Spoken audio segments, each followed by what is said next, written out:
So I pulled out my knife, covered in blood. It was the only one available. And I had to use that knife again and again that night. And I was cutting through his chest to put in the chest tube. And as I was doing that, I felt an arm grab my ankle.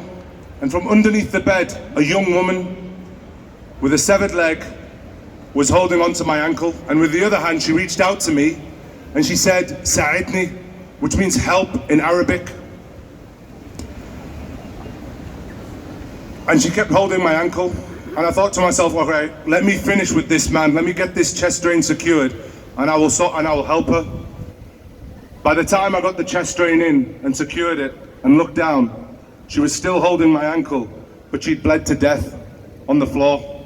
She bled to death holding my ankle. Every day I think about that woman.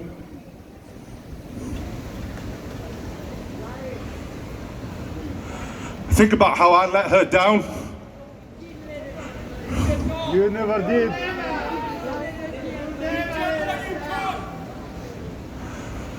And I said to myself, when I get back here, I'm going to tell them this story. I'm going to change the course here in Australia. I'm going to tell my Prime Minister and Penny Wong, I'm going to tell them what happened that night. And I'm going to tell them what they need to do. When I took a moment to breathe, I went outside of the emergency department. There were still women and children everywhere. And we have to carry our identification on us all the time when we're there. And from my pocket, I pulled out my blue passport. It was my Australian passport, and it was covered in blood. And what I remembered was Zomi's passport that was covered in blood when they recovered her body. She's one of our own. She was there in Gaza feeding children, and she was killed. She was killed for the crime of feeding starving children. That's one of our own. Now, you might not care about the Palestinian children who are being killed, but you've got to care when it's one of our own that's being killed. It's been over a year, and there's been no justice for Zomi.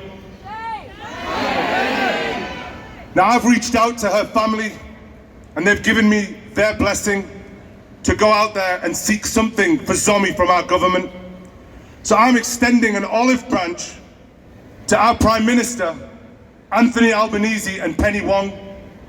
And I understand that we won't get justice in this world right now for Zomi, but we will, but not right now. But what we're going to do... This time we will. We will get it this time. We will get justice for Zomi this time. We will kick their asses. We will kill every one of them. We will liberate Palestine. We will liberate Palestine. I'm going to tell that to the Prime Minister. I promise you I will tell that to him. I want him to sit down with me. And I want him to do more for Gaza. I want this country to do more for those children in Gaza. And I want him to honor Zomi, not with words, not with fake condemnation that has no action behind it. I want him to feed those children and honor her legacy. I want Australia to feed those kids in Gaza for Zomi. She dedicated her life not just for the children of Gaza, but all around the world. And when those hospitals were being bombed, there was a moment where I thought to myself, maybe I should get out of here. But when I looked around and saw no one else running, I thought, well, we're all in it together. And I thought to myself, what was Zomi thinking when those cars were being bombed one by one? How scared was she? Because I know how scared I was. And she was abandoned. She was left. One of our own was left to bleed to death and die in Gaza while trying to feed children. I'm not going to stop, and I'm not going to be quiet till our Prime Minister sits down with me and we can talk about what happened in Gaza.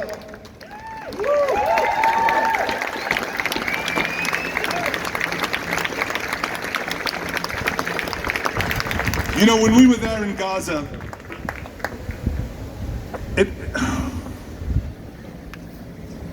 it was crazy. I mean, it was wild. You know, they first started bombing the Turkish hospital, the only cancer hospital in Gaza. Then they bombed Nasser Hospital. Then they bombed the UN safe house and killed foreign UN workers.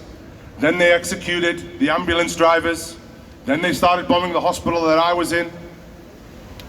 This was going on in Gaza, and we reached out to Penny Wong for help, and we heard nothing. We were abandoned.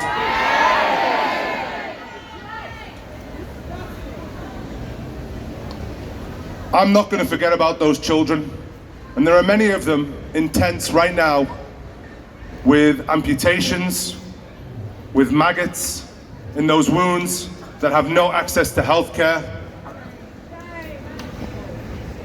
We're gonna build a field hospital, an Australian field hospital in Gaza, and we're gonna look after those kids. That's what we're gonna do. And I want everybody to share this message with our Prime Minister. I will not stop and I will not rest until he sits down with me and we can have a little talk about Gaza. Thank you, everyone. Thank you.